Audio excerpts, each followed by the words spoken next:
to present to the students, to the student council, I beg your pardon, local council, about improving water supply in my school through community, national, state, university, cafe.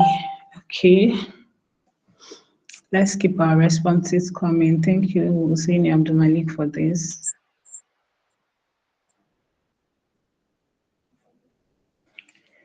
Thank you, everyone, for this. Let's keep the responses coming. We have 1 minute. And please, I would also like to, I would appreciate if I'm being informed when the faculty member is on the call. Thank you so much.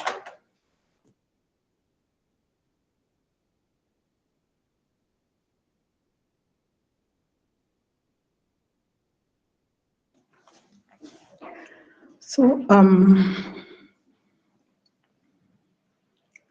interesting response we all have here. I'm seeing issues such as unemployment, access to quality education, student welfare, and digital opportunities.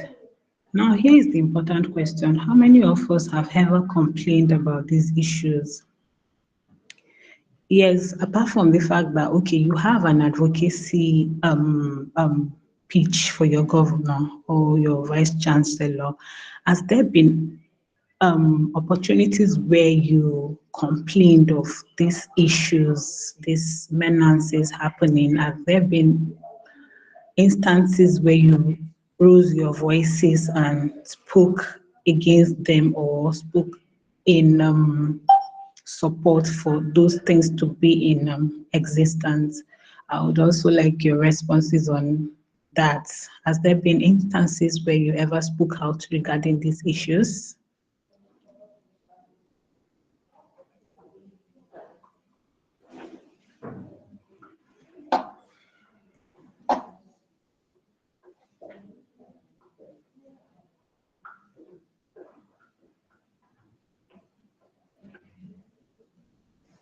So if there are no responses, I'm convinced to say, okay, Ule Mustafa said yes, and it was taken into consideration. Thank you, Mustafa. Thank you, Mustafa. That's the difference between concern and advocacy.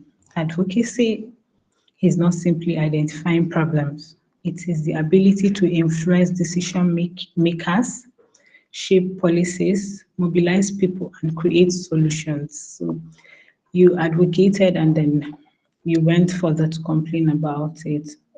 That's a good one. So today's session will show us how ordinary citizens, young leaders, and community actors can move beyond complaint and become effective advocates for change. Please, I would like to know, is our facilitator on the call?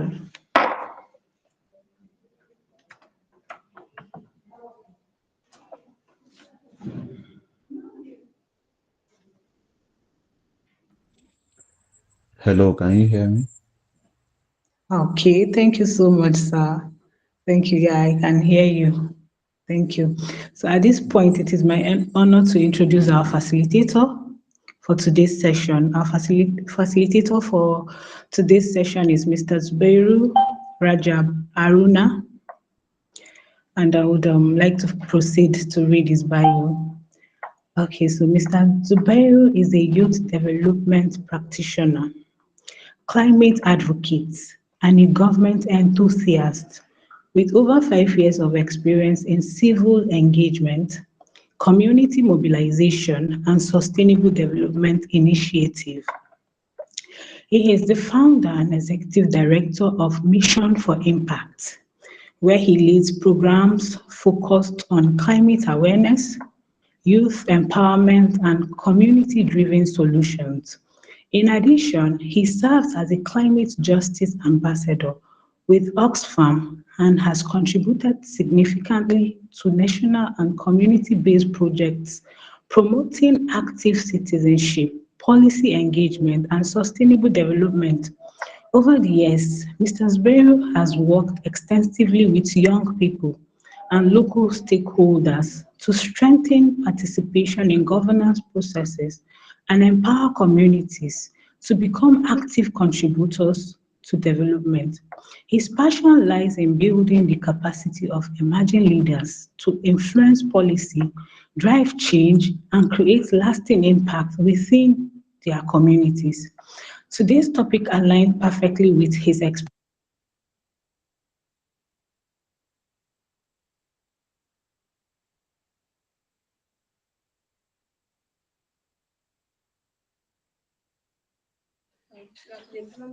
Thank you. Your father.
Hello, am I the only person not hearing?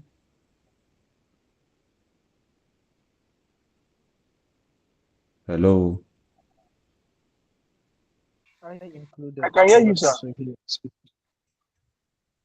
am I the only person but seem to hear? Hello, you're not the only one, sir. I think she's having a network glitch and she will pick it up shortly. Oh, okay.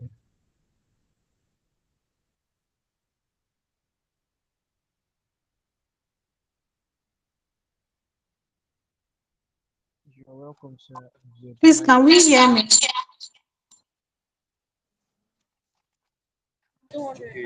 Can we hear me, Yes, we can hear. please? I think it's network issue. Hello? We can hear you now, ma'am. Yes, Aisha, you Hello, can please, am pick I it up. being heard? Yes, we can hear you now. We lost you for a moment, but you can continue now.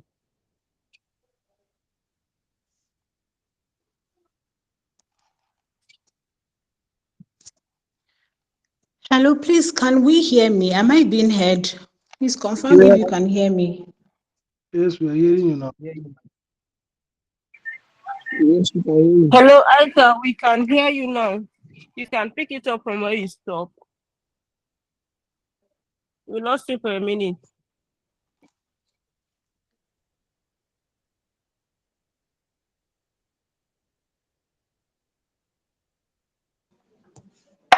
Please, can we hear me? Am I being Hello, heard? hello. Ojima, take over from Aisha if our network is disturbing.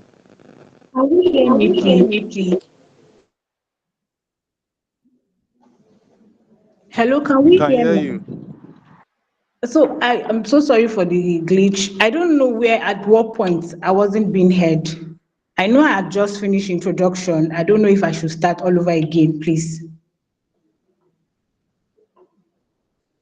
yeah, that'll be okay. And no, you don't have to start all over again. You were on the last paragraph, so just conclude with that. Okay, thank you so much. So, I said his passion lies in building the capacity of emerging leaders to influence policy, drive change, and create lasting impact within their communities. Today's topic aligns perfectly with his experience and expertise, and I am confident that we would all gain valuable insight from his session. Ladies and gentlemen, please join me to warmly welcome Mr. Zubairu Rajab Haruna. Thank you, Mr. Asbury, for honoring our invitation. The virtual floor is yours.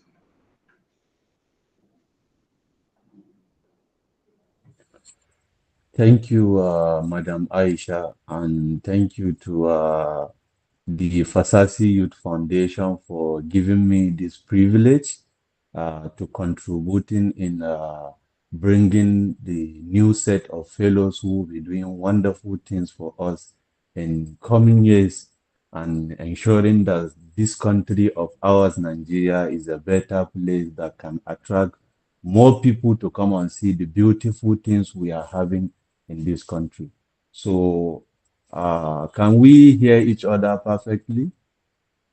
Yes, we can hear you. Yes, we can hear you, sir. Please go ahead. So, beyond the English, Madam Aisha has just speak. Beyond the English, let's go to the real game. I'm ordinary Zubairu Rajab Haruna by name. Madam Aisha, can I share my screen?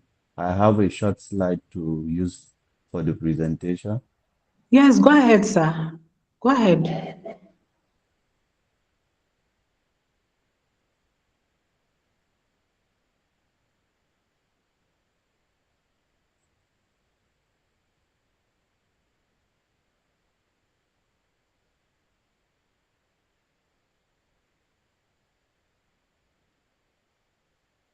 I'm still trying to share my screen.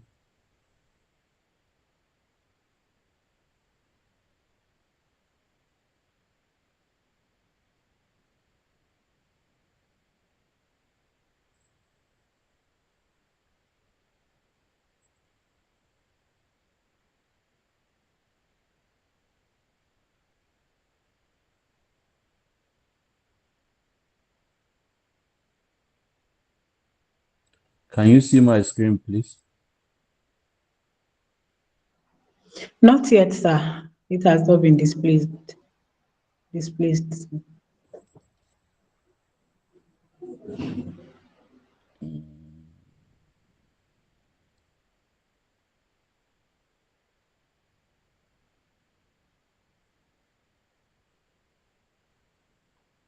Maybe you should grant me permission for that. I'm still battling to.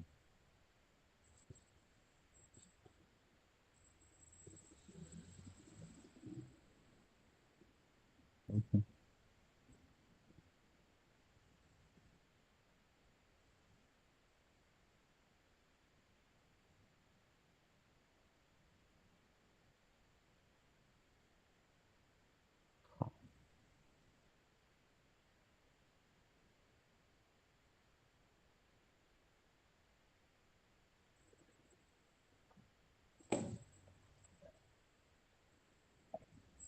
If the screen is not displaying, maybe I will share on you via email so that.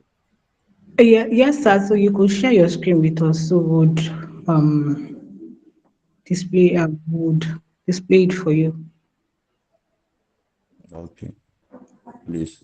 Few seconds. Let me do that, please. Okay.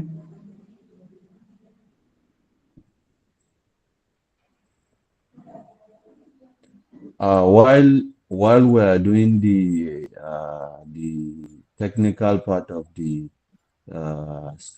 script, uh, I want to ask a few questions from our new fellows. When the topic is display effective advocacy, what comes to your mind, please?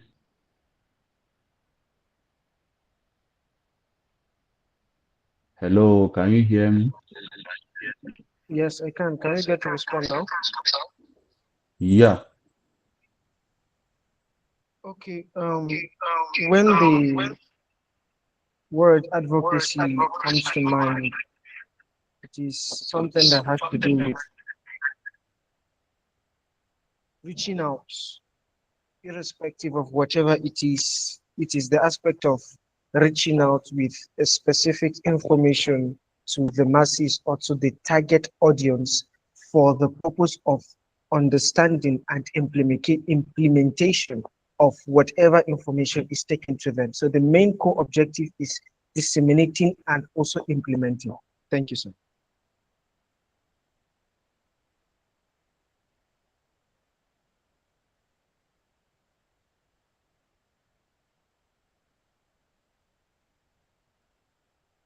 Over to you, sir.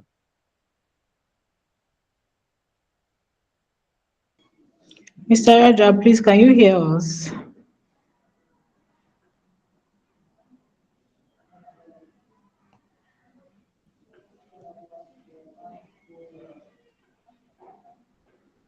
Please, am I being heard? Let me Yes, know you are if. being heard, ma'am.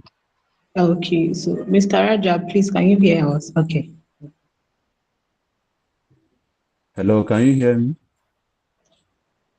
Yes, we can hear you, sir. Hello. We can hear Okay, you, please, sir. can you check your email? I have sent the slide to your email. Okay.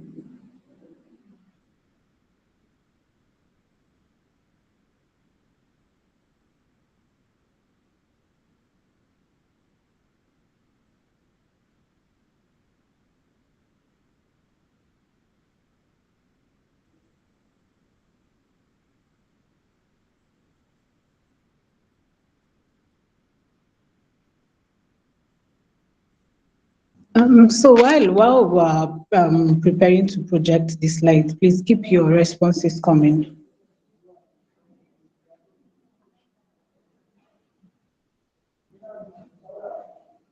Okay, ma'am.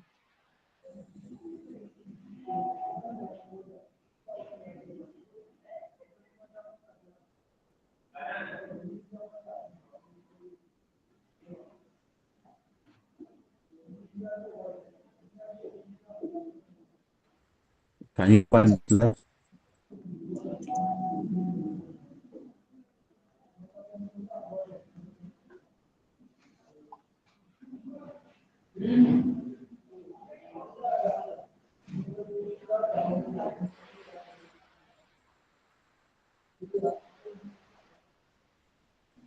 Aisha, can you Please, hear me? yes, I can hear you. I would like to confirm which email you sent the slides to. Sorry, sir.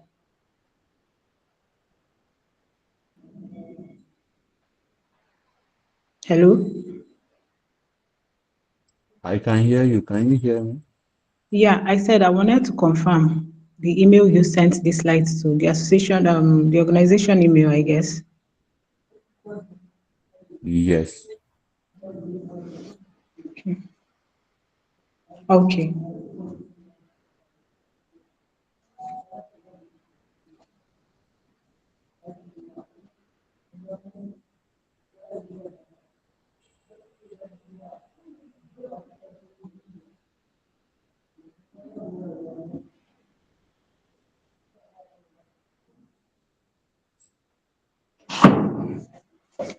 Please keep your responses coming while we'll fix that. So one came in from responses, one of the responses came in from Madaki Jajiri. He said, I think advocacy, in my view, is speaking out or standing for those that don't have a voice. And another came in from Farouk, sir. He says, to me, I quickly view effective advocacy as the ability to successfully influence decision makers and the public to support and implement desired changes or solutions to societal issues.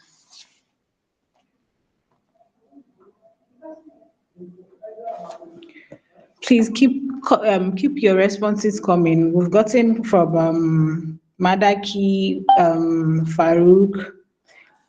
I'm sure they are not the only persons on the call. Please keep your responses coming. The facilitator asked the question. You can unmute and respond or drop your responses in the chat box.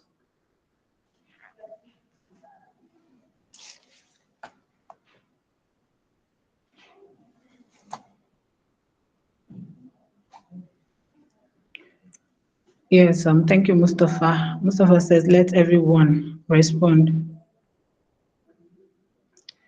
Please keep your responses coming. I'm sure it's not Jajiri, Madaki Jajiri and Farouk Mohammed and Mustafa that is on this call alone. Please, others, keep your responses coming. That's the reason why we have pre-test, just to evaluate your understanding of the topic. They are not right or wrong answers. So you responding would equip the facilitator on how to further explain and prepare and give you more explanation and insight as to the topic, as it concerns the topic.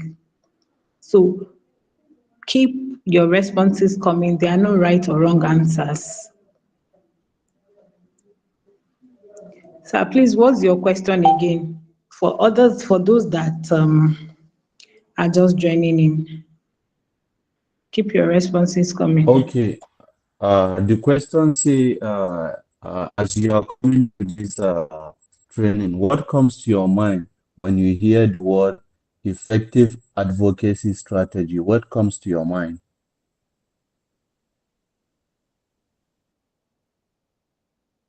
We can hear the facilitator. He said, what comes to your mind if you hear the word effective advocacy strategy? Effective advocacy strategy. Please, you can unmute your mic and respond to the facilitator, or better still, drop your responses in the chat box.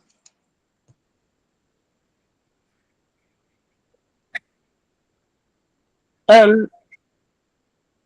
Zubeiru, we still have not received the slide on our mail. Please, can you kindly resend it to the email I dropped in the chat box? Okay, let me do that right away.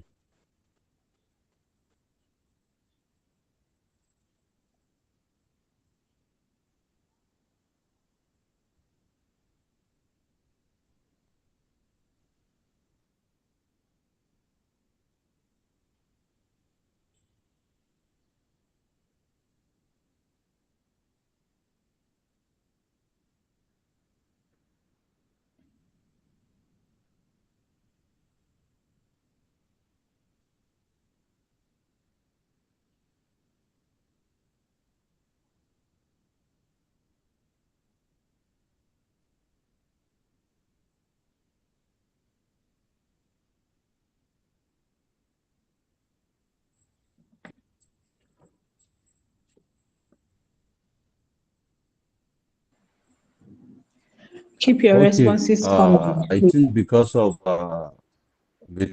time constraints, while we wait for the slide to be displayed, I think it is important that we utilize the time we are having, because we are almost running 21 minutes out of the planned schedules of the meeting. So let me quickly appreciate each and every one of you for showing interest in the discussion we are starting, because I believe as young person, advocacy is our core responsibility as Nigerians and as citizens, because if you wake up every day in this country, there is this notion that if you go out of your houses, you begin to see things are not going the way it's supposed to be, right? Please, our section will be more of an interactive section. I will be talking and you will be responding via chat box or via your microphone. Is there any day that you wake up that you run the street in this country and you saw everything was going perfectly? Hello, can you hear me? No, sir. No. So No, it sir. means Absolutely. it means if the situation is like this, then we have a lot of responsibility as young persons in this country, because we have things to do to ensure that this country we are today, that tomorrow people will be handing over this country to remember us, that at some point in time we live a life that have changed so and so and so, because prior to this era, some people hand over this nation to the people ruling this nation onto where we are at this moment. It means if we continue to set eyes and see things are not going the way they are supposed to be, we wake up and realize that one day the country entirely is no longer in our hands. It is sold out to other people, or other people are ruling us outside the country. So what I want us to discuss uh, at the end of this conversation, I want us to understand about five key components of advocacy, or I want us to clearly understand five things. I want us to clearly define advocacy and its relevance in governance. I also want us to identify types and approaches to advocacy. I also want us to understand how policy are influenced and shaped. And I also want us to learn how to apply practical advocacy strategy in real life situation. Then lastly, how to develop a specific advocacy action plan. Hello, are we together? Yes, we can hear you, sir. Please go ahead. Continue. Okay. Okay. So a lot of us have defined what advocacy is, and there is no right or wrong answer because I can Sorry, see sir. Godwin. A Hello. quick one, please. A quick one, please. A message has Okay. been dropped for you to send your slides. So please just do well Okay. to check your inbox, your message inbox on WhatsApp, sir. Thank you. Okay. Let me do that quickly. Okay, so like I was saying, the I saw one of our participants in his word, Mr. Godwin say, to me, advocacy is speaking up to or taking action to support influence decision, and is a very good one. So another person in the comment section also uh, defined advocacy as a strategy to me to involve setting core goals, empowering community, representing their need, and a lot of wonderful speeches from us. But what I want us to understand, when you hear the word advocacy, so I'm forwarding the slide to Mr. Sadiq. Let me do that, then continue. Please.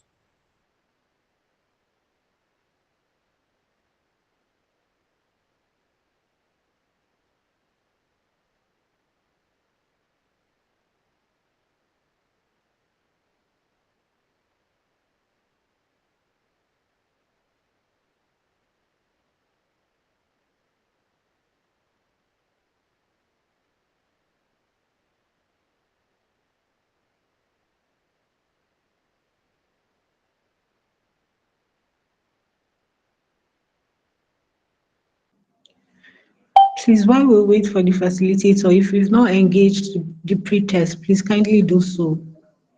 It has been dropped in the chat box. Please do well to engage the pre-test.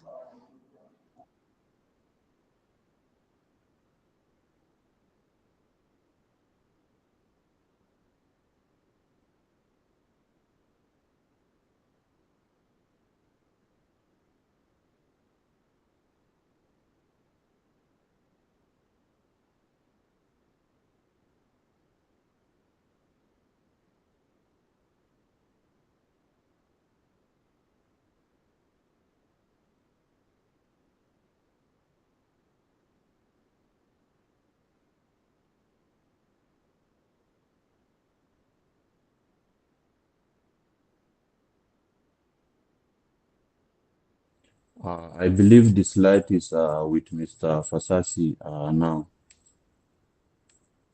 So, Thank you so much, sir, so for that. okay, let's wait a little bit to get the slide so that we can continue the discussion. So while we wait, like the speaker said, please, if you have not done your pre-test, it is important that you do the pre-test now, because the reasons why some of these things are done is because we want to, the organizers of these wonderful programs want to see that before this exercise, what is your view towards some of this discussion? Then they will also evaluate to see that after the discussion, what have you learned differently? What has changed? So without doing the pre and post test, you are not helping them for the wonderful time and the resources they invested in putting these things in place. So it is meant to evaluate your thinking, and it also help them to plan for future activities in the future, how, what they will do. Please, the link has been dropped. Please, let's do well to click the link and do the pre-test. And the person monitoring the back end of the form should also be telling us how many people have done their pre-test so far, so that we'll know who and who is not following the conversation. Is the slide ready?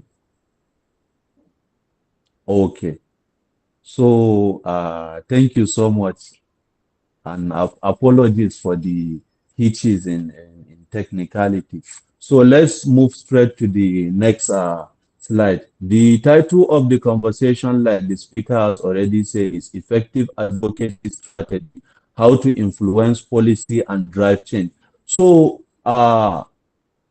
please go to the main slide, just to the main slide.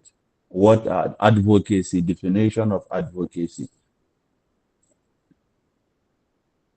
Next slide, please. Okay. So what is advocacy? If you look at this picture that says what is advocacy, please, the previous slide, the one that say what is advocacy. Okay. This you see what is advocacy. What did you see? You are seeing wonderful pictures of people just holding placards and what have you. What comes to your mind when you see pictures like this? What comes to your mind? Let's begin. Let's be engaging on the chat box. I will be reading your responses on the chat box. So advocacy is not just talking or acting, but driving a policy.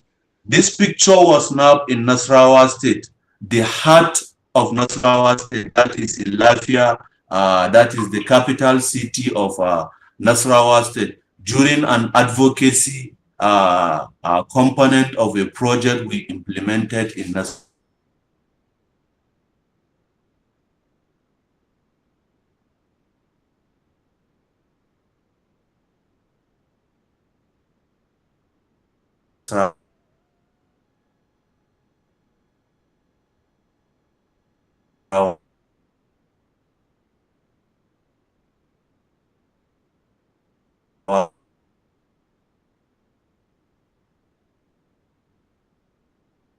But look at what I put in place, because definitions are taught of people.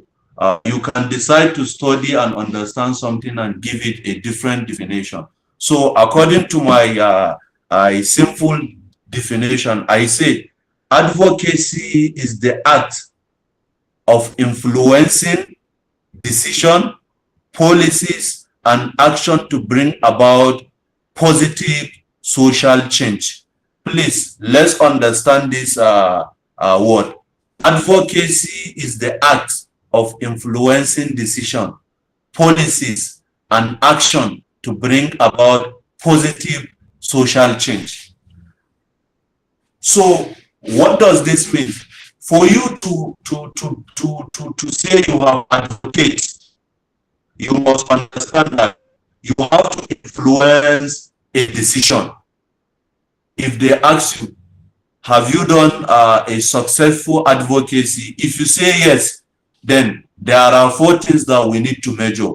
We need to measure that at the end of the thing you say you did, were you able to influence a decision? That is one. Has any policy changed at the course of your engagement? And has any action been has any social change been brought into book? For instance, let's take a simple terms. Like, for example, I said campaign for improved health services, education access, or climate action.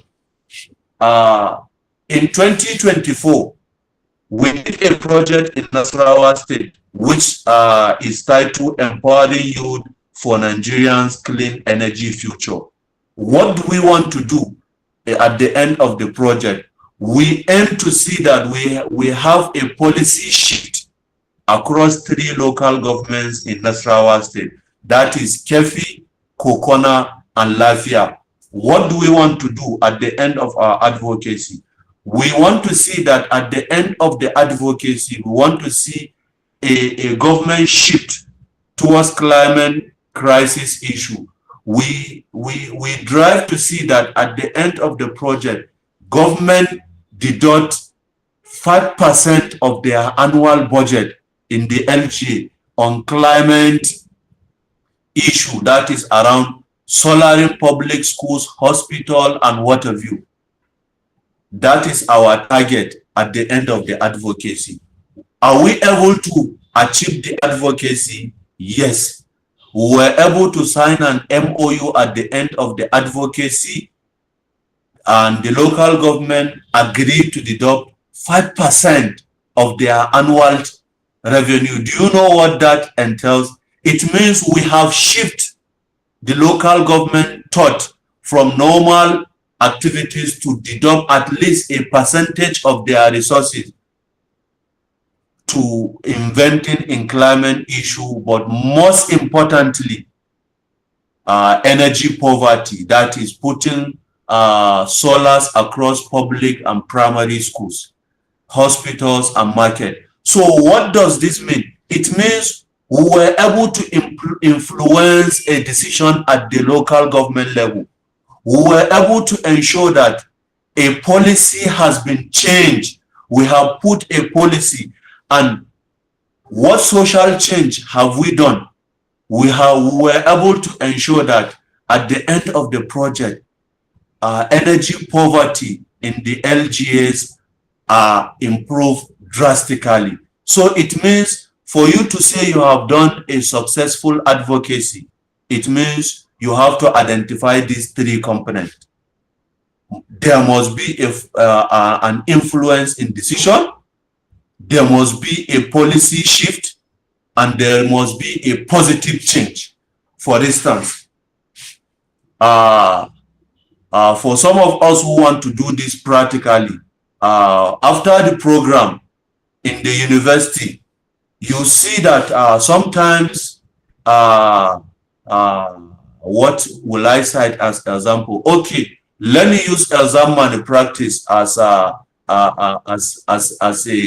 problem in the university, because I believe most of us are students in the university. For instance, you were able to understand that staffs in the university don't give priorities when they catch people for exam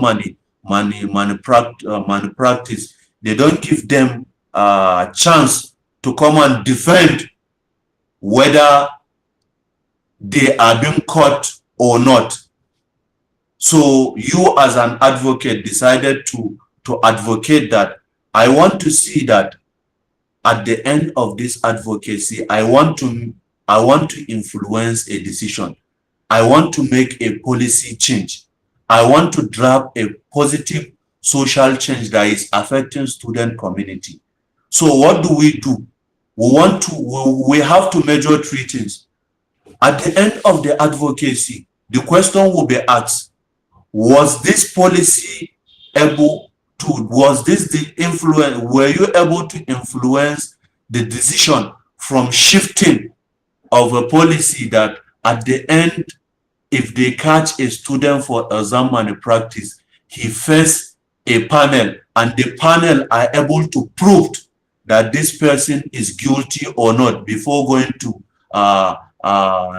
before a decision is taken to him by the school. If at the end of the day you are able to do that, we can say that you have influenced a policy. We can say that you have made a policy shift, and we can say there is a positive change in what you advocate for. Are we understanding? Yes, please, we are with you, sir. Okay, so next slide, please. Because of time, let's be moving and be discussing. So now, why does policy matters? Why does it matters?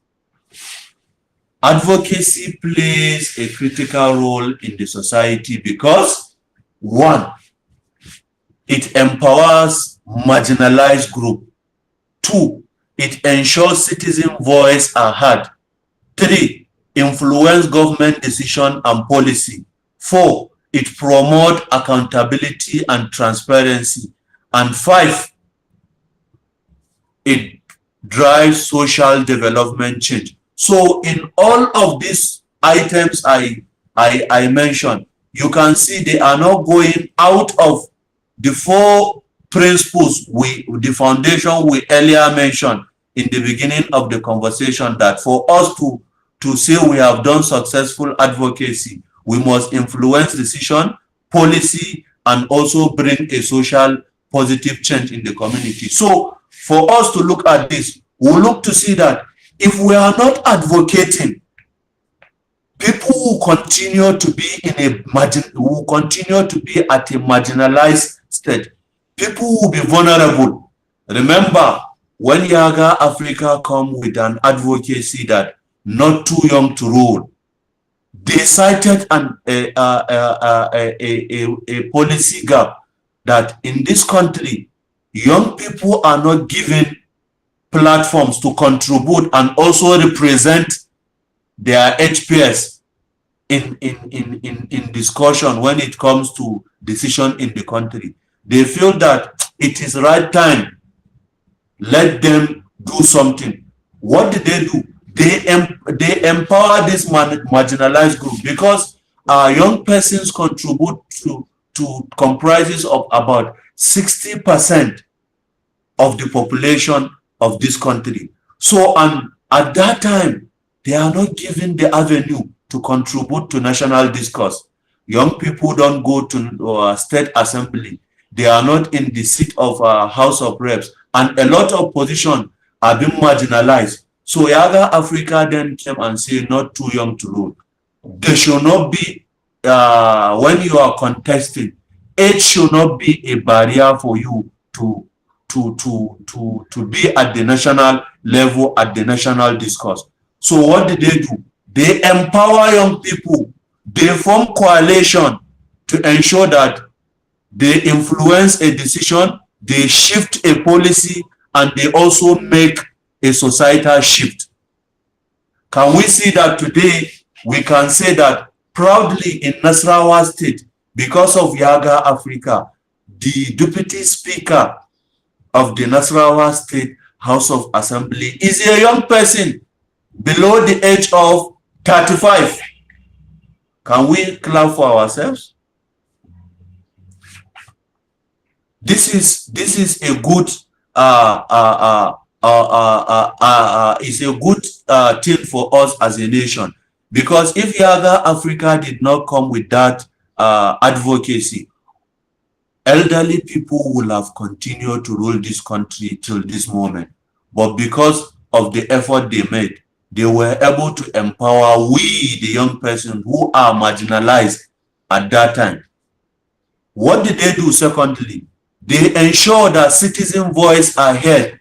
They continue to advocate. They continue to use social media platforms, radio station, street work to ensure that issue, that societal shift they want to bring is heard, and government were able to accept and approve that. So citizens at that time voice were heard. Were they able to do the third one, influence government decision and policy? Yes. At the end of the advocacy, they were able to change the mindset of the government from giving a very bold age group for people to contest to a leverage group for everybody to have a flow to buy ticket and ensure that they were able to contest at state assembly position and House of Reps. Now look at another bill that young people are doing. Women are now advocating for another policy, and the bill is currently ongoing in the National Assembly. Who can tell me what that bill is? Hello, are there female in the House? What bill is currently advocate for at the national level? Who can tell me? Let's see. That's it for women, sir. Oh, Aisha, I don't want you to speak. I want other people to speak. Where are our fellows? Hello, where are our fellows? Hello, is it only Aisha that is on the call? Where is Mary? Where is Nancy? You are not saying anything. So let's progress. Like Aisha said, there is a bill that is currently at the national discourse that a seat should be provided for women at the national level, and it's a wonderful issue that must be discussed. If you look at critically the political environment of this country, you get to see that in the whole of the Red Chamber, how many female representatives are we having at the Senate chamber? How many female House of Representatives are we having at the Green Chamber? This is a question. And let's look at critically, how many population do we have of women in this country? Statistics have proven that women have a bigger population than men. And when it comes to national discussion, women are not included because they don't have a lot of their agenda to represent them at the national level. It means that this policy must be discussed. So let's be following. So the fourth item said, promote accountability and transparency. When we continue to advocate, we will keep government at alert that we are watching whatsoever they are doing. For instance, there is a policy advocacy we are doing around tracking government budget on an issue in Nasarawa State, and we are pushing for a policy shift. So at the end of the policy advocacy, we want to see that government at the state level were able to account for the resources they allocated, and we are shifting to say that we have Ministry of Youth and Sport Development, but there are lesser allocation at the Ministry of Youth and Sport Development. So the question is, are the government really interested in young persons in the state? If yes, then why are they allocating a little resources when it comes to young people issue? So this is a discourse that has to do with promoting accountability and transparency. So that brings us to the fifth item of why does advocacy matter? If we are able to achieve this, it means that by next year, if government are proposing, they will add more allocation to Ministry of Youth and Sport Development in the state. Have we driven social and developmental change? Is a question, please. Hello. Of course, yes, sir. Yes, of course, sir. So it means if government have increased budget allocation in the Ministry of Sport Development, we should be able to say that we have influenced policy. We have also make a societal change. So let's move to the next part, types of advocacy. So these are types of advocacy. This is not all types of advocacy, but for the sake of this discussion, I just itemize these four. There are 5 ways we do advocacy. We do advocacy advocacy to influence laws, policy, and government decision. We also do advocacy to influence community and grassroots, change something within our community. We also do advocacy at the digital platforms, and we also do advocacy in media platforms. So how does this thing works? Let me explain. Policy advocacy, it means referring back to our discussion where I said that we did a project empowering youth for Nigerian clean energy future that has to do that we had to force government at the local government to sign and commit 5% of their annual budget to climate issue in their LGS.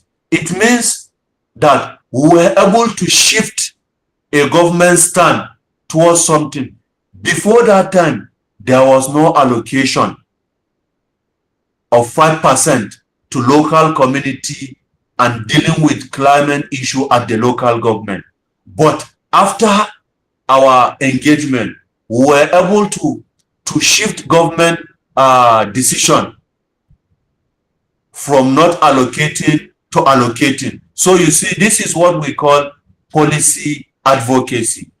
Community advocacy, for instance, you get to see that it has to do with us mobilizing people at the grassroots level within our community to ensure that we shift something differently. For instance, for those of us who are in Kefi and are familiar with Nasarawa State University, Kefi, and Gwalambu, for instance, student community, let's look at critically community advocacy. For instance, between Angwalambu phase 1 to Angwalambu phase 2, sorry for those of us who are not familiar with Angwalambu, I'm just using it because I know there are there are people who are from Nasarawa State University, and it is a must, unless if you pass through the university and the university does not pass through you. So you begin to be familiar with, there is a narrow road that links from Angwalambu phase 1 to Angwalambu phase 2. Those days when we are in the university, there is that bridge that link Angwalambu phase 1 to phase 2. There was no bridge, and is a big gutter that before you pass that place, you suffer. The student union government then had to pressurize the university and mobilize people within the campus community to ensure that Nasarawa State University provide a bridge that link phase 1 student community to phase 2 student community. They mobilize people to ensure that they talk on that issue, they demonstrate. And today, for some of us who are in the university, don't know that such has passed into. So it means for you to do advocacy at community level, you need to mobilize people. You need to seek buy-in of people. You understand? We'll get to how you can do those steps in the slide as we move forward. Digital advocacy, you get to see that sometimes in social media platform, you get to see that as issues are discussed, organization will be putting hashtag. For instance, when we are doing not too wrong to rule, there is a hashtag not too wrong to rule. It's a hashtag. So it means we can trace people who have engaged and also contribute to the success of that advocacy. Who remember the NSAS protest? Hello? Who remember the NSAS protest? I know this is a popular advocacy on the social media platform. But the question here is, can we say that the NSAS advocacy is a success? Let me hear from you.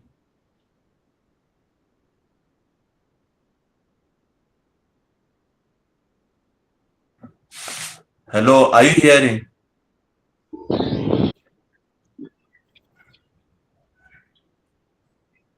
Okay, somebody has raised his hand. You can go ahead, just speak.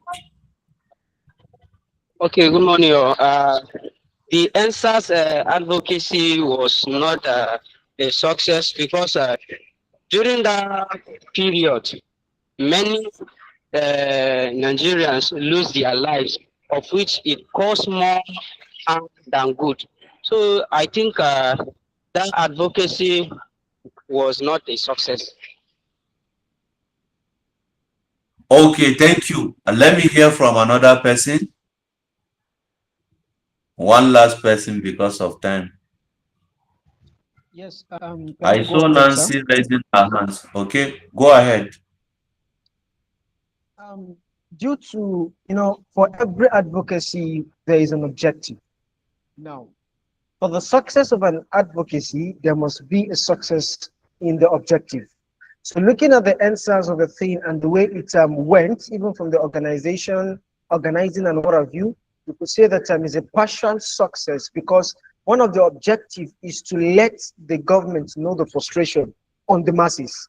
That is partial success because it was recognized. But we could say that partial success to certain objectives and partial unsuccessfulness to certain objectives, which could be amended for subsequent advocacies. Thank you, sir. Wow, you have hit the nail. That means you are following the trend very well. We can say NSAS advocacy is successful and is not successful. It is a big success because what is the advocacy driving? It's driving that SARS should be end, that they are tired of SARS as an institution of police that time.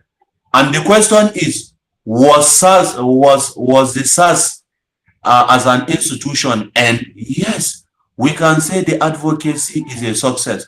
But beyond that, is police brutality still ongoing? Yes. So we can partially say that it's not successful. And is this advocacy a planned work? How many objectives do we have at the point of driving the advocacy? So there are a lot of debates around that, and it's not something we'll be discussing now. We can research that as we move forward, since we are beginning to come to the field. So we can say NSAS advocacy is a success and is not success. It's a success because SARS as an institution of police has ended. So let's go to the next item, which is media advocacy. While you do advocacy, those days where there are no digital platforms, people use radio platforms, they use TV, newspaper to amplify issues that affect them in the community. So each type can be used independently or combined. This means that while carrying advocacy, you can use all the 4 components, like the one we did in our empowering youth, empowering youth for clean energy future. We use all the 4 components of advocacy. We use community engagement because we mobilize people. We use digital platforms like social, like WhatsApp, like Facebook, and Twitter. But basically, it was Facebook because it was more or less that Facebook was a community where all the key stakeholders that are affected can see. We also use media channels like radio station, where we continue to pass our message. So you can use one independently without the other, but for you to have an effective and successful advocacy, it is encouraged that you use you use 2 or 3 of these, because sometimes your message cannot be received, because if you look at how the society are categorized now, they are divided into 3 to 4 segments. There are the Gen Z, where we can find ourselves in the social media. If you are looking for the Gen Z, you will always find us on social media platform. But if you are looking for those who will sign the document, you can find them on the if you are looking for community people, you will always find them on the radio station. And if you are looking for the elite, you have to go to their offices, schedule meetings with them, do a lot of things. So each of advocacy has its methodology, because you have to look at the issue you are advocating for and look at which of the advocacy approach will suit that advocacy you are working towards. So let's move to the next slide, please.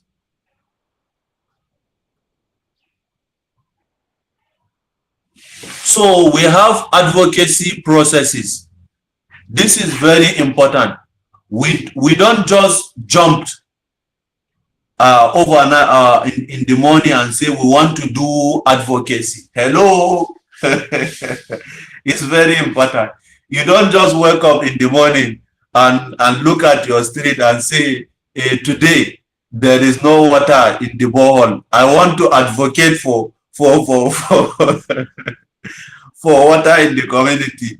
It's not done like that. Oh. There are processes you have to take to bring advocacy into success. Number one, you have to identify the problem. Very important. You cannot just jump and say you want to change something when you don't know that problem you want to change. So it means, number one, you have to identify that problem you want to solve, because advocacy means identifying a problem and solving it. If you cannot identify a problem, then what are you solving? Hello, are we together? So after you identify the problem, you have to gather evidence and data, because these people, you want them to sign a document and shift a decision. They need to see proofs. They need to see a data evidence that is proving that this thing you are talking about, you know exactly what you are talking about, and you have a lot of document to prove that this issue is affecting community, or is affecting the society, or is affecting a specific group of people you are fighting for. Are we together? Then number three, identify stakeholders. Who matters? In advocacy, if you don't know who exactly is responsible for that issue you are advocating for, you have missed it. Maybe, for instance, you have identified the problem, you have gathered data and proved that this is a problem, but you don't know who exactly is the stakeholder responsible to handle that issue. You have missed it. For instance, I'm advocating to have a borehole in my community, and I will just go to somebody who doesn't have influence in my community and say, you must give us borehole. Is he responsible for that? No. Or maybe because you are in Gwarimpa. For those of us in Abuja, you are in Gwarimpa in one community, and you hear that because Fasasi is in that community, and people are not parking their waste in that area, and Fasasi is there, then you gather your evidence and come and meet Mr. Fasasi and say, Ambassador Fasasi, we want you to make this community people to stop dumping dustbin and waste here. Are you going into the right direction. No, now, my brother, you need to identify who is that critical stakeholder that is responsible in driving that policy shift, because this is a fundamental issue. A lot of policy have failed because the critical stakeholder, who is the person to take decision in that policy, is not identified and is not the person we are meeting. So after we identify the problem, we've gathered evidence, we need to also know who is responsible for that change. Then fourth step is you develop your strategy.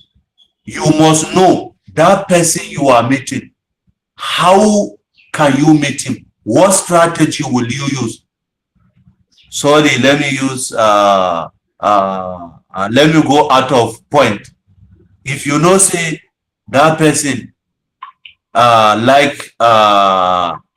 to see women inclusion in activities, then you look for a beautiful woman like Aisha. She will be part of your team. When you are meeting him, he will say, ha, you will be, Aisha will now be talking and he will be, ha, guys, see a beautiful problem. It is a strategy to ensure that your goal is achieved.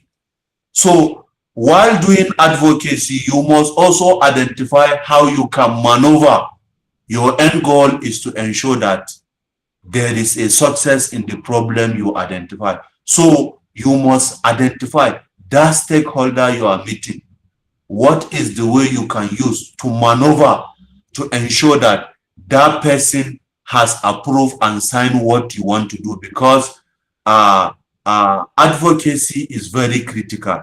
There are times where you go and you continue to go and you will never see Oga. Sometimes it may be the secretary. The Oga doesn't have problem, but secretary or PA will never let you to see him. You must identify that person and analyze how you can discuss with that secretary to win him, and he will take you to the Oga. It's also a strategy. Then the next process is take action. This take action means engage. You don't try and you get tired.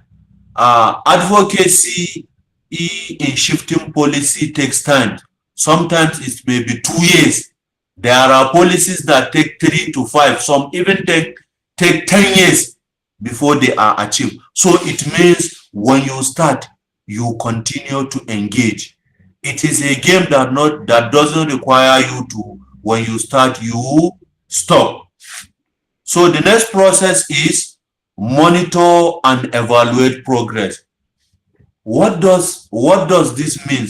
It means that as you keep going, as you are going, try to ensure that you are checking front and back. Are we progressing or not?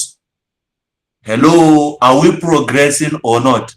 Since we started sending letters, since we started meeting these critical stakeholders, is anything progressing? Are we seeing light towards what we are doing? Are some stakeholders buying the idea of what we are doing? You need to monitor your progress, because that will give you room to also reflect back. Because in advocacy, when we go front, we also come back. Maybe as you move forward, when you monitor, you identify that maybe there is a gap in the stakeholder you are meeting. Then you change the stakeholder and also change the strategy. Maybe that stakeholder is the person you are to engage, but the strategy you use is not the right strategy. So at the point of monitoring is when you monitor that, then you go back and revert back. Maybe you have been going all men, now guy they go. So this time around, we need to put Nancy in our team. At least when he see Nancy, he will say, these people are serious. You understand? Maybe it's all women in your team. He will not say, guy, now women team. I no go put hand. Woman matter. You you now change your strategy and put a man in the team. It helps to ensure that your advocacy is successful. So let's move to the next slide.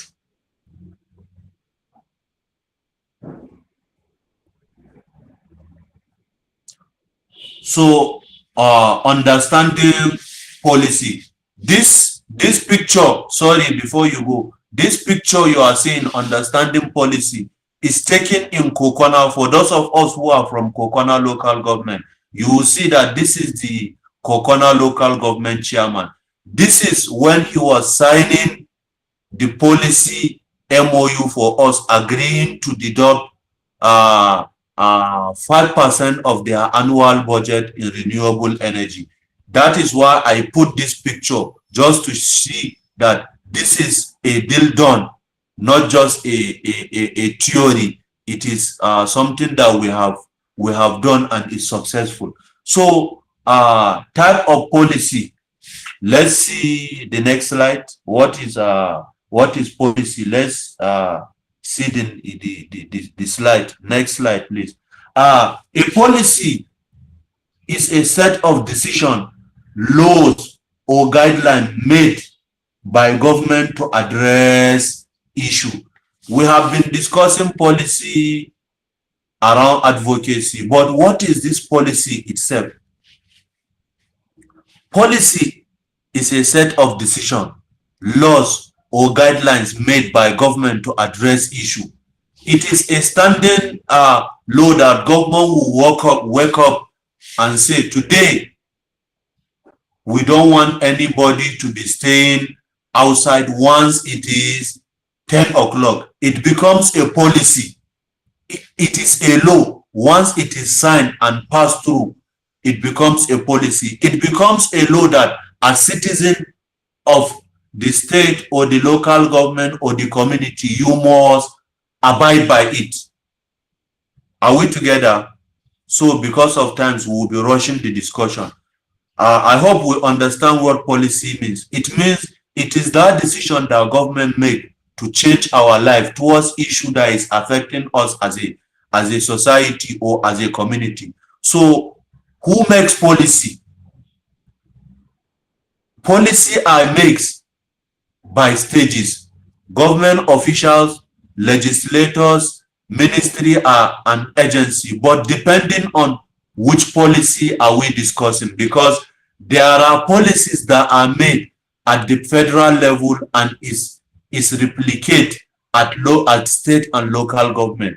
It's a federal policy, and such policies are maybe when it comes to education, health, what have you. There are specific policy, like during COVID-19, federal government will now declare that from so-so to so-so, we don't want to see anybody going outside. It is a federal policy that is signed just to ensure safety of our people during COVID-19. So state will abide by it, and local government will abide, and communities will also abide. But each setup of government institution will ensure that they put things in place to ensure that those policies are maintained at their own level. So government officials can make policy maybe at agency level, ministry, parastatals, there are policies. Legislators are those who make policy that affects everybody. And there are policies, like I said, by ministry and agency. So where can you influence? Hello? Where can you influence? This question is for everybody. Where, let's type it on the comment section. Where can you influence? Influence has to be at a different level: community level, local government, state, and national. So if you are doing advocacy that you want to drive a policy policy change, it means you have to check at what level is your policy. Is it at community level, local government, state, or national? If you know this, then you begin to see, are you that strong to influence that policy?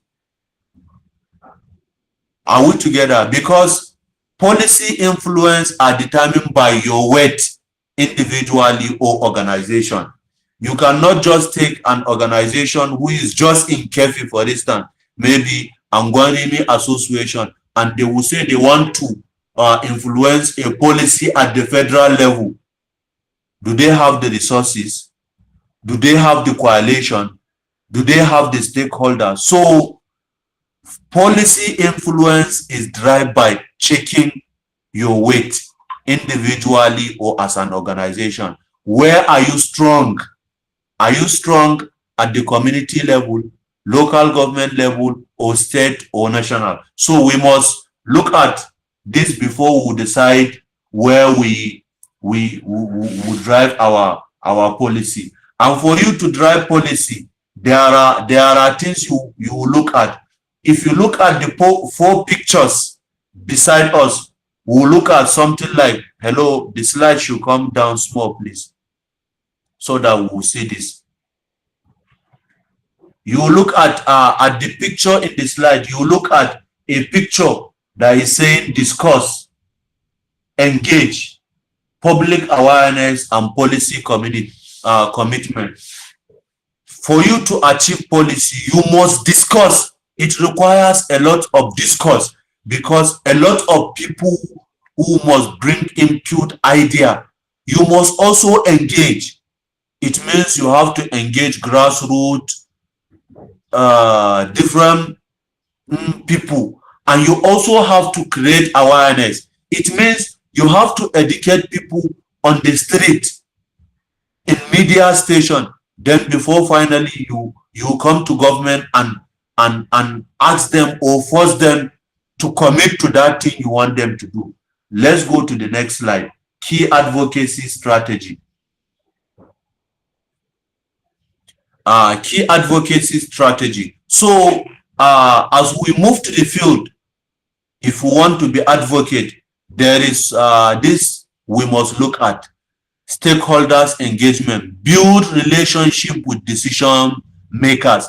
If you really want to make policy shift, you must critically engage your stakeholders, have a very good relationship with them, because they are the deciding factor of what you want to achieve. So it means you need to have a good relationship with stakeholders.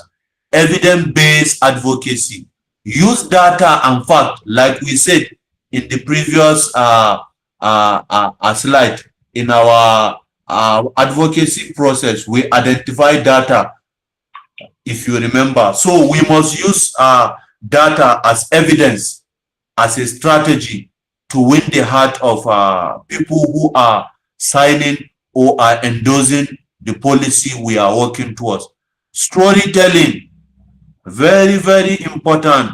You must learn to tell story. For instance, you want to influence a policy around healthcare in your community. As you are coming, the data you gather, you use those data to tell story. You can say, in 2023, I was sitting right close to Aisha, who is a cousin of mine who came to deliver, but because of bad healthcare facility in our community, she died during pregnancy. I also witnessed a case of Nancy in late 2023, where she had an accident, but because of lack of oxygen in the healthcare facility, she died. So it means you need to use the power, the power of storytelling with the data you have gathered. Remember, I say data is very important. You must sort out data of what has happened in the past that want you to advocate for that issue. So you use data to tell a story. This story may be published. It may be you telling the story on channel like we said. Then thirdly, coalition building. If you are building policy, it's not a one-man game. Oh, hello, hello. If we are building, if we are building, if we are doing policy, it requires us to build coalition. It's not something that Fasasi Youth Foundation will wake up today and say we want to do it all alone. It's not a jack of all trades. It requires Fasasi Foundation inviting iLead Africa, Yaga Africa, Youth of Africa, NYFF, what have you, a lot of organizations, but each of these organizations should have what they will contribute towards the success of the advocacy. So it means you need to form a network. It's not something that you do alone, because each of the coalition member you are inviting has a stakeholder that will contribute to the success of the advocacy. Media engagement is very important. You must learn to use social platforms to engage, amplify your voice, tell stories, let people see the reason why they will support you, like what you are posting, comment.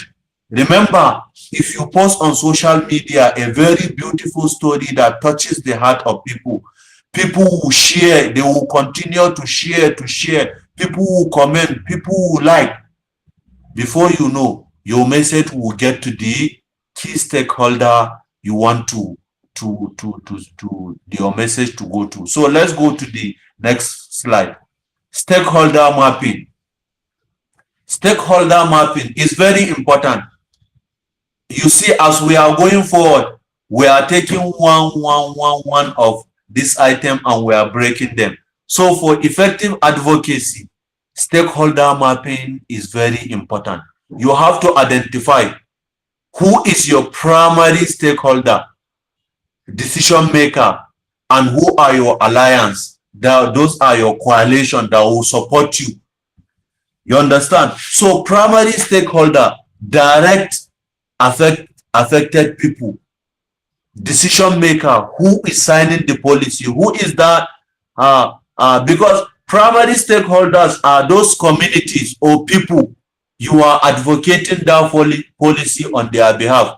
Remember, maybe you want to advocate for a borehole in your community, and when you are going to your Meangwa or the councillor or the chairman of your LGA and telling them that you need a borehole in your community, and the community people are saying, no, we are not in the need of any borehole in this community. Oh.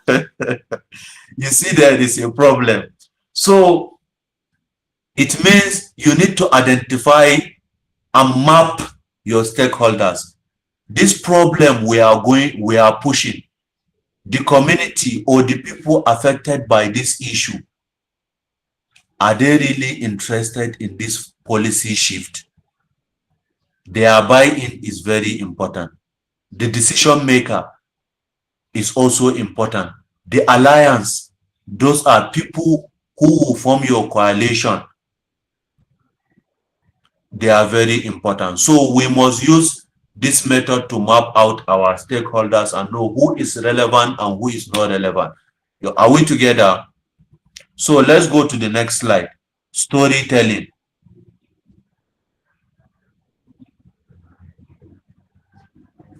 So power of storytelling, like I say in this slide, I say story make advocacy powerful because they create emotional connection.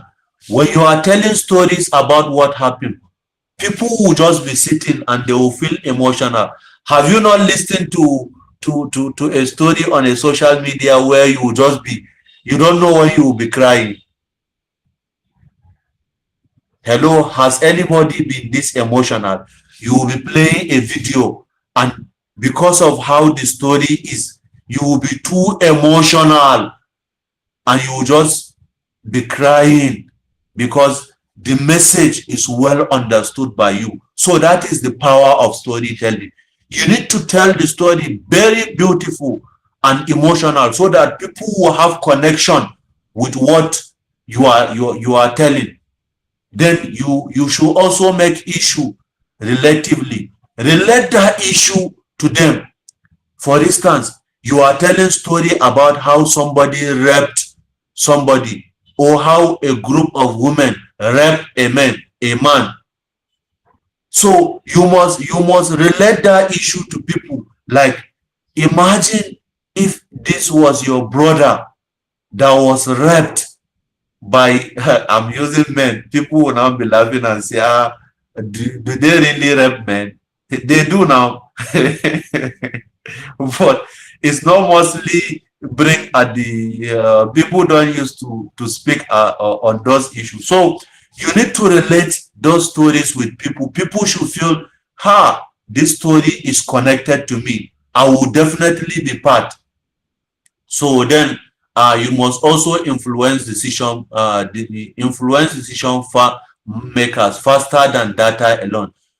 Beyond just the data you have, you must be fast to engage with decision makers, because when policy take long times, decision makers change. Maybe you are already with somebody who is understanding. If you are not fast enough, that person may be changed. It may be a political head, maybe it's the governor or the commissioner or the PAMSEC or the chairman or the councillor. If you are not fast, those people may be changed, and before you know, you may not be able to achieve what you want. So let's go to the next slide. Use data and evidence. Use data and evidence. So effective advocacy combine data and human stories. Source of data can be government report, surveys, research studies, field observation. Some of the ways you can use to source your data is government report. Maybe you want to track a project, you can go to government website and track how much is allocated for that specific issue, and what is the current stage of that issue you are working towards. You can also use survey. You can derive a questionnaire and share with people to hear their view about that issue. That will form a data for you that you use in storytelling. You also research. You go online or books to search, has anybody ever do something related to that issue, so that you will get more information that you use as evidence to do that thing. Field observation. You can also go to site.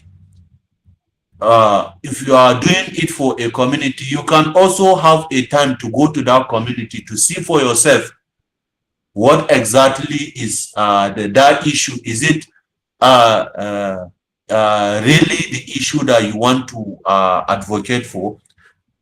Is also important. Then why data matters. Data matters because it builds credibility, it strengthens argument. It's important that I will talk on this strength argument. Data is important because if you are going to a policy maker, if he's seeing real data and pictures, he cannot dispute the fact that these are things that are happening. But if you don't have data, it will just be like you are just talking, you are just talking, you are just talking. You need to have data and pictures of what really you are talking about. So data is very important. Even in the court of law, if you have a lot of data, there is no point to argue. So let's go to digital advocacy. Let me just read because we have discussed on this. Digital advocacy, if you are doing digital advocacy, digital tools you can use. You can use social media campaign like hashtag. You can use online petition. You can use video and storytelling. You can use influencers to engage with your activities. Then we go to the next slide, which is upcoming challenges. As you are going, next slide please.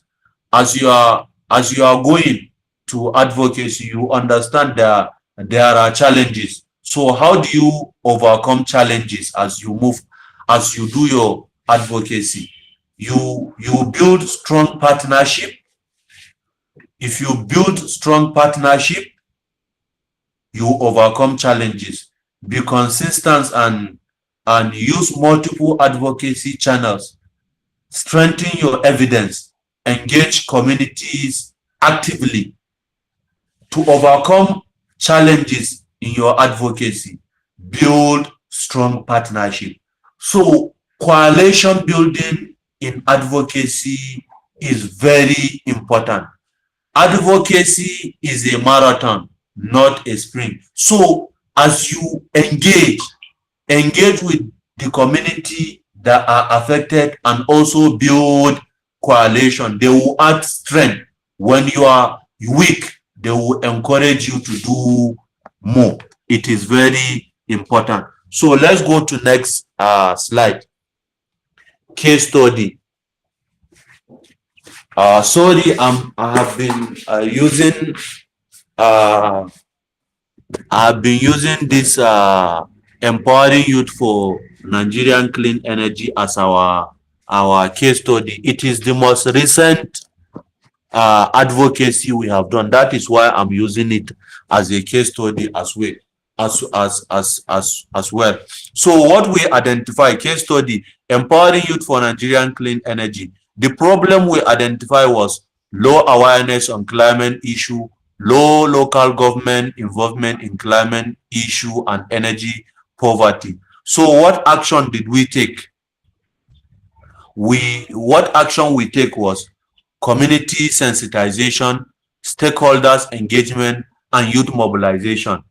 Youth mobilization in the sense that we train 100 young persons across these 3 LGS that we implemented this project. So they help us in engaging community, they help us in social media campaign and a lot of the things we do. So what is the end result of the advocacy? We increase awareness, community participation, and policy conversation is initiated and commitment was met. Hello, are we together? So in the next slide, I have an activity I wanted us to do. I don't know if there is a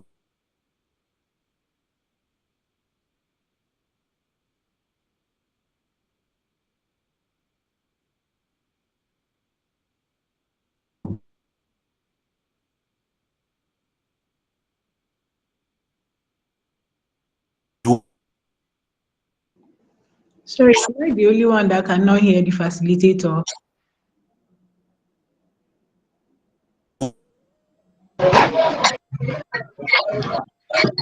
I'm hearing. Kuchi, where are you? I'm not hearing Kuchi's voice today. Kuchi.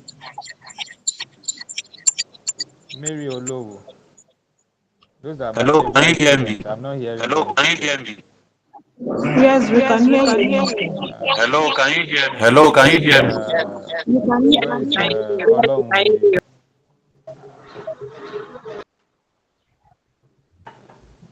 Hello, can you hear me? Can you hear me? Yes, we can. Madaki Alpha. Yes. Madaki Gajere. All right. Yes, sir. Are we together? Are we Why together? are you so dull today, Madaki? Are you fine? Okay. I'm in the class, that is why, sir. Oh, okay. Okay, Sorry. I said, do we have time that we can do a short group activity, or we should just round up the presentation? I think we are at the end of the presentation. Can we do a short group activity? Yes, sir. We can do a short group activity, sir. Please go ahead. Okay, so how many are we in the conversation? How many participants are we? Can we form a 2 groups? Sexy.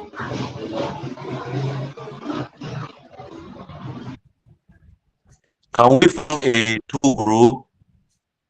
Madam Aisha, can we form a two group?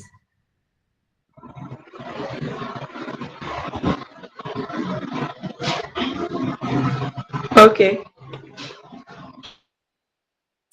So what we will be doing is we have a group activity. The task is we will form a group of of two or three, depending on how we want to do it.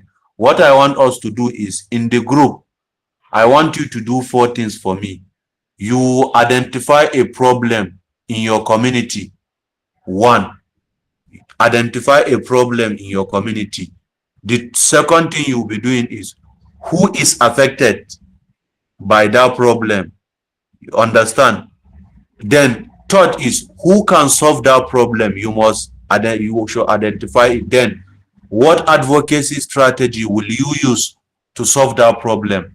Then we'll use 5 to 10 minutes to do it. Then when you are done, we'll come back and one person will do the presentation. Can we do that?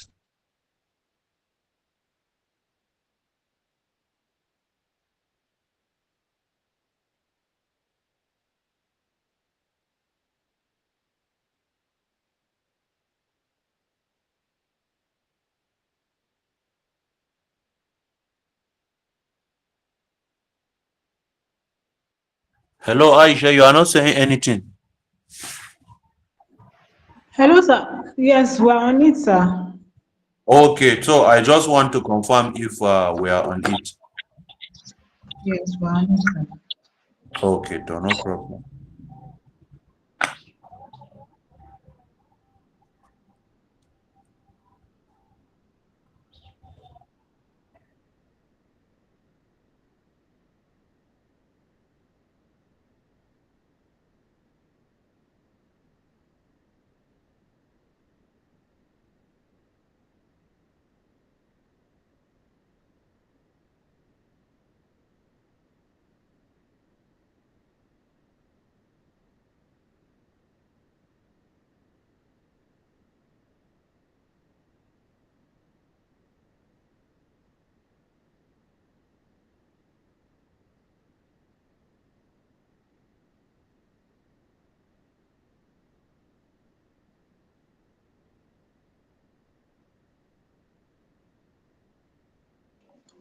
Oh, okay.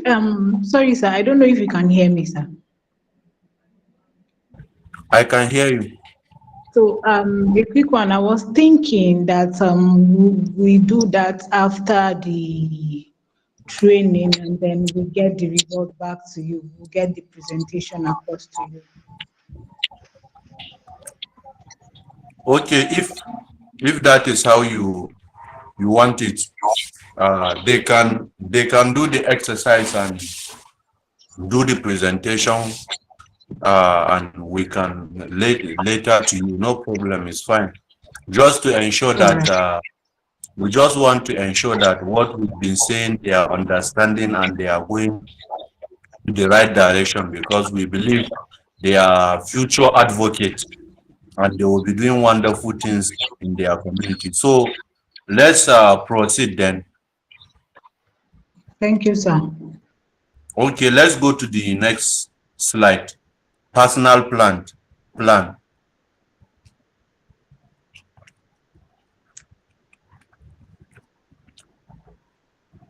So this is something you commit to yourself. You should ask yourself, after we listen to all this conversation, ask yourself, what issue am I passionate about? Who are the key decision makers? What steps will I take? What resources do I need? Are we together?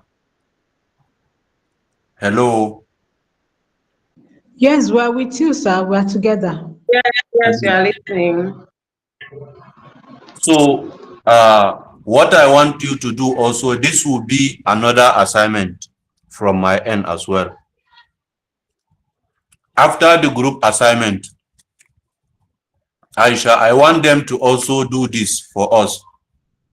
They should do this individual assignment for us.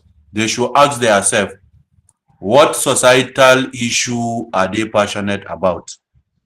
And who is the key stakeholder that will solve that issue they have cited? And what steps will they take to solve that problem?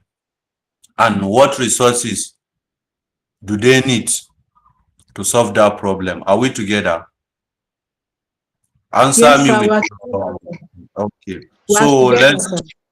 okay. So the final slide.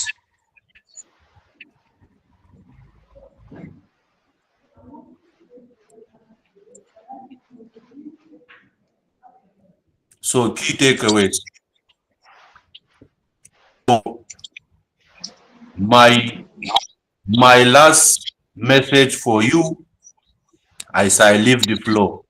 I want you to take these four message as takeaway from me. Advocacy is a powerful tool for change. Strategy and planning are essential. Collaboration increase impact, and every young person has a role in governance. So thank you. Let's work together to drive change in our various community. Thank you so much, Mr.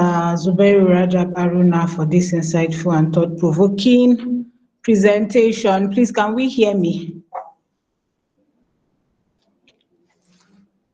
Please, am I being heard? Yes, ma'am. Thank you so much. I believe we all can agree that today's section has provided practical lessons on advocacy, policy influence, stakeholder engagement, and how young leaders can become effective drivers of change within their institutions and community.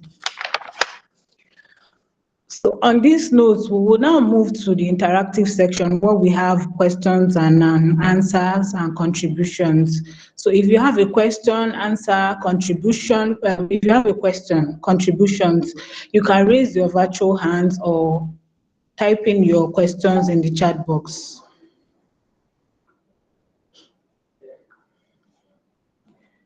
You can raise your virtual hands to ask questions, make contributions, or type in your questions in the chat box.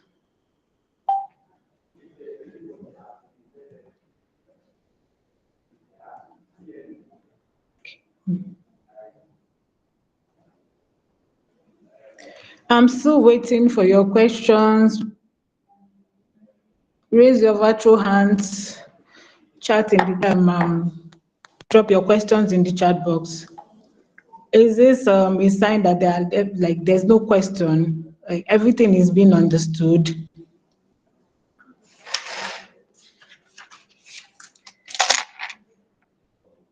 Keep your questions coming, and you can as well raise your virtual hands too.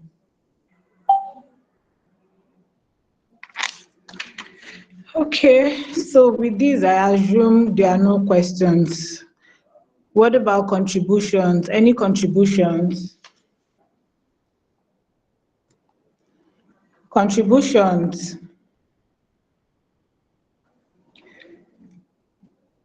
Any contributions? Okay, so in the absence of no questions and no contributions, I want to officially thank our faculty member, Mr. Rajab, for raising this training with the loads of impact he has brought to us. Thank you so much. One important lesson from today's engagement is that advocacy is not reserved for politicians or government officials alone. Every young leader has the power to influence decisions, mobilize people and campaign and champion solutions that improve the society. Uh, I want to thank you so much, Mr. Rajab. Please, a resounding virtual round of applause for Mr. Rajab. Please keep it coming. Am I being heard, please? And also, the attendance list is is in the chat box. Please do well to fill in your attendance. That's the only way that it will indicate that you were present during the training. Fill in the attendance, please. There's no need for procrastination. Just pick it and fill it in. It's not going to be on the group. Fill in your attendance list. Your attendance form, sorry. It's on the group. Thank you so much, Mr. Rajab. On this note, I would want us to turn on our cameras for the virtual photograph. John, are you here with us? Thank you so much, sir. Yeah, I'm here. So, I'd like us to on our cameras, please. Everybody, please on your camera. Madaki.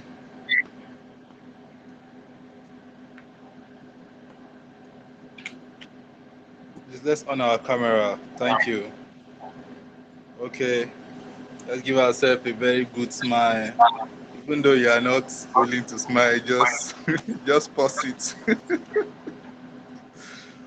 All right. I'm taking the first shot. Taking the second shot.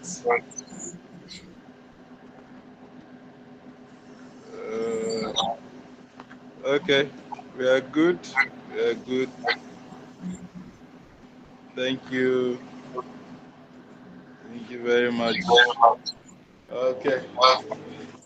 Thank you. We are done from here. Okay, thank you so much. The post test also has been dropped on the in the chat box, please. The attendance form is there, the post test is there. Please do well to engage with it. So I'm good to go now, right? Thank you so much, Mr. Rajab. We really appreciate your contribution, sir. Thank you so much. So much. Have a wonderful day. So bye, our beautiful fellows. Thank you, sir. So as we come to the end of today's section, I would like to express our sincere appreciation to our facilitator, Mr. Rajab, for the impactful section. We also thank every participant for your active engagement, thoughtful questions, and commitment to the leadership journey. The future of Nasarawa State and indeed Nigeria depend greatly on young leaders who are informed, courageous, ethical, and willing to advocate for positive change. As we leave today's section, I encourage you to merely learn advocacy, to not merely learn advocacy, but to practice it, identify issues around you, engage stakeholders strictly, propose solutions, and become the voice of positive information within your institutions and community. Before you leave, kindly complete the post test, which has been shared in the chat box, the attendance form. And once again, thank you so much for being part of the Module 6 training. I remain Aisha Ndaku. Thank you so much. Please do well to engage the attendance attendance form and the post test. We won't be taking the post test to the group, neither are we going to be taking the attendance form to the group. So do well to fill the attendance form and the post test before you exit the call.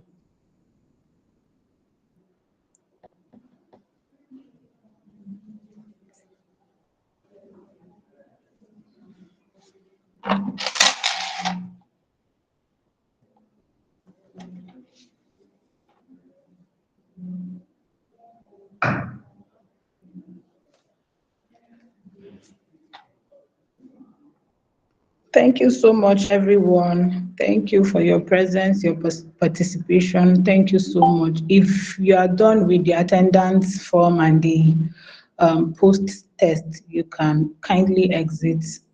Goodbye, and we'll see you tomorrow for another session of the Root2Leadership training. Let's all note that tomorrow's session is 10 a.m. Tomorrow's session is 10 a.m. Please note, it's 10 a.m. Tomorrow's session is 10 a.m., not 10:30 or 11. It is 10 a.m. Please note. Thank you.